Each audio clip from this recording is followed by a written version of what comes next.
warahmatullahi wabarakatuh. Selamat pagi menjelang siang semua. Saya Rudi Abdullah SE MM Makasi. Pada pertemuan kita kali ini kita akan membahas tentang manajemen aktiva dan pasiva. Sebelum kita lanjut, jangan lupa like, comment, share, subscribe. Oke, kita lanjutkan materinya kita, yaitu manajemen aktiva dan pasiva atau aset liability. Manajemen aktiva dan pasiva ini adalah pengelolaan kedua sisi neraca ban tentunya, yaitu aktiva dan pasiva, yang dilakukan secara terpadu dengan maksud memperoleh keuntungan dan meningkatkan nilai modal pemilik saham. Tujuannya menyusun portofolio aktiva dan pasiva secara maksimal guna menghasilkan keuntungan bagi perusahaan. Yang kedua, memutuskan modal perencanaan. Jadi maksudnya ini perencanaan keuangan yang sesuai dalam manajemen laba bank yang bersifat jangka pendek. Pentingnya manajemen aktiva dan pasiva ini yaitu meningkatkan operasi fluktuasi tingkat bunga. Dia juga merupakan perubahan struktur dana dan komposisi aset. Dia juga persaingan yang semakin tajam, kemudian teknologi yang semakin pesat. Jadi perlu memang manajemen aktiva dan pasiva. Manajemen aktiva dan pasiva ini perlu untuk meningkatkan kebutuhan modal, perlu untuk ketersediaan dana di pasar uang, perlu untuk meningkatkan penilaian kinerja bank dan pengakuan lembaga bank sebagai suatu sistem. Oke, dan next, ini adalah pos neraca bank.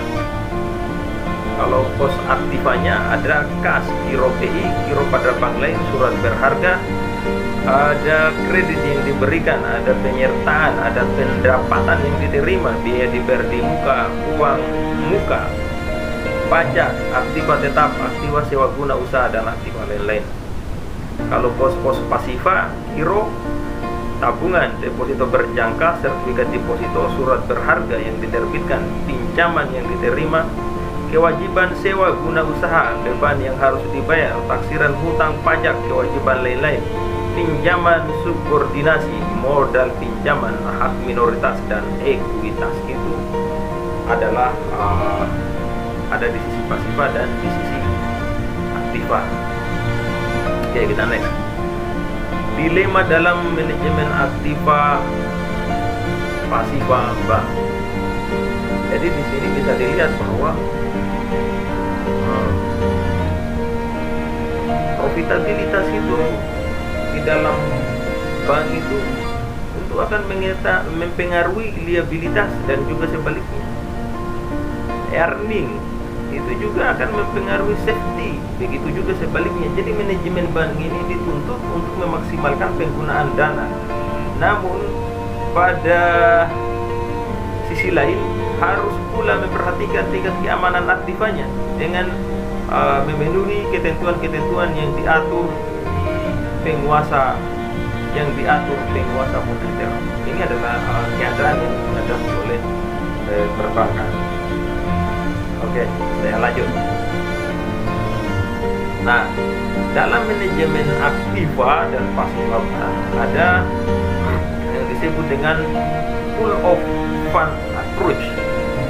Jadi di sini pengelolaan dana itu, ini pendekatannya ya, pendekatan manajemen aktiva dan pasiva ya.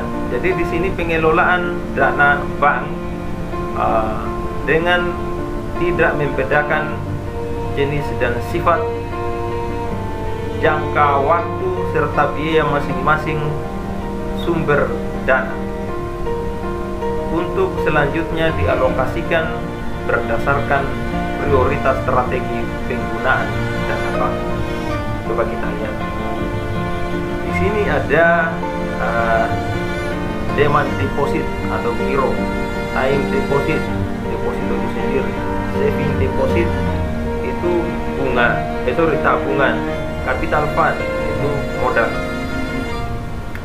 Itu semua dianggap sebagai pool of fund, kemudian masuk ke primary reserve, second reserve, loans, other security, fixed asset. Nanti saya jelaskan sebentar apa istilah-istilah itu. Kita masuk ke pendekatan selanjutnya, pendekatan asset allocation approach. Jadi coba kita lihat seperti umpamanya di sini, di mana pengelolaan dana, terutama dana bank yang memperhatikan sumber-sumber dana secara individu berdasarkan sifat dan karakteristiknya. Sumber dana yang tingkat perputarannya tinggi diprioritaskan dalam cadangan primer dan sekunder. Jadi kalau tinggi diprioritaskan ke tingkat primer dan sekunder. Sedangkan sumber dana yang tingkat perputarannya relatif rendah dialokasikan untuk pemberian kredit atau aktiva jangka panjang lainnya. Jadi kita coba lihat ini. Jadi kalau umpamanya deposito ini tinggi, saving deposito ini tinggi, time deposito ini tinggi. Kalau untuk pinjaman jangka pendek, pinjaman jangka panjang, capital fund itu untuk hal-hal yang tidak terlalu tinggi untuk yang investasi jangka pendek dan jangka panjang saja. Oke, next. Yang selanjutnya, pendekatan yang selanjutnya disebut dengan liability management approach. Jadi di sini pengelolaan dana bank itu yang memperhatikan sumber dana dan konvensional, sumber dana non konvensional melalui penerbitan dan penjualan sertifikat deposito, sekaligus menciptakan pasar sekunder. Ya, di samping sumber dana konvensional, alokasi dilakukan dengan berupaya menyimbangkan antara sisi aktiva yaitu alokasi dana dan sisi pasiva yaitu sumber dana. Nah, ini adalah sumber dana dan sumber dana tradisional dan sumber dana non tradisional atau pasar uang dan pasar modal. Kemudian masuk sebagai liability management approach, kemudian mengarah pada primary reserve, secondary reserve, loan, other security, dan fixed assetnya. Oke. Sekarang ke pengalokasian kas kecil berdasarkan priority. Ada yang disebut dengan berdasarkan priority ada 4, yaitu cadangan primary reserve, cadangan sekunder, secondary reserve, penyaluran kredit, loans, dan investasi. Jadi cadangan primer ini untuk memenuhi kebutuhan likuidasi wajib minimal. Ini kalau yang primer ini. Yang kedua, untuk memenuhi keperluan operasi bank sehari-hari. Yang ketiga, untuk memenuhi penyelesaian clearing transaksi dengan bank koresponden. Penarikan dana oleh kreditur, permintaan kredit oleh masyarakat. Bentuknya yaitu kas rekening giro BI bank lain. Itu kalau cadangan secondary atau secondary reserve, cadangan sekunder ya, yaitu untuk memenuhi yang pertama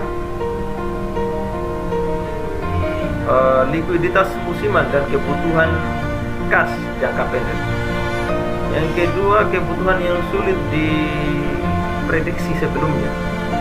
Yang ketiga, kredit jangka panjang. Bentuknya seperti SPI, SPBU, sertifikat deposito.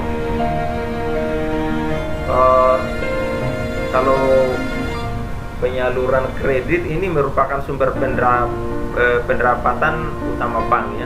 Kalau investasi dengan membeli saham atau obligasi itu sendiri. Kalau berdasarkan sifat aktiva tidak produktif dan aktiva produktif, atau non earning asset dan earning asset. Aktiva produktif ini seperti alat-alat likuiditas seperti gas, giro BI, dan bank lain-lainnya. Aktiva yang kedua, aktiva tetap dan inventaris. Kalau aktiva produktif ini kredit jangka pendek dan jangka panjang, deposito pada bank lain, call money, ini maksudnya surat-surat berharga, penempatan pada bank lain, bank dalam negeri dan bank luar negeri, penyertaan modal pada bank dan lembaga keuangan lainnya. Ini dianggap sebagai aktiva produktif. Oke, terima kasih. Itu tadi materi kita seputar manajemen aktiva dan pasiva pada bank. Hal-hal yang tidak dipahami yang terkait dengan materi ini silakan ditanyakan pada kolom komentar yang tersedia di bawah. Terima kasih. Assalamualaikum warahmatullahi wabarakatuh.